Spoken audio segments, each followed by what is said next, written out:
వారు ప్రకృతి సంబంధులను ఆత్మ లేని వారునై ఉండి భేదములు ఏంటంట ప్రకృతి సంబంధమైన వారు ఏం చేస్తున్నారట భేదాలు కలుగు చేస్తున్నారు.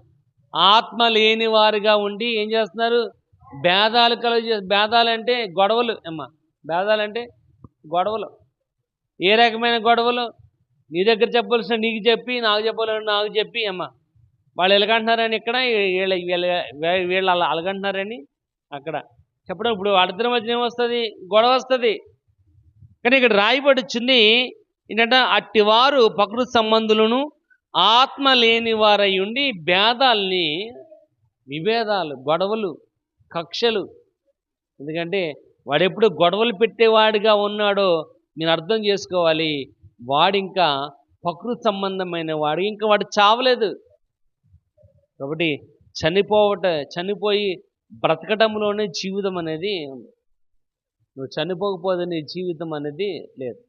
నువ్వు చనిపోకపోతే నీ జీవితానికి వాల్యూ అనేది లేదు. ఇక్కడ ప్రియమైన వాళ్ళ ఒకటి ప్రకృతి సంబంధమైన మనిషి ఏమైపోవాలంటే చనిపోవాలి. రెండోది చూద్దాం. అదే అపోస్తలుల 5వ అధ్యాయము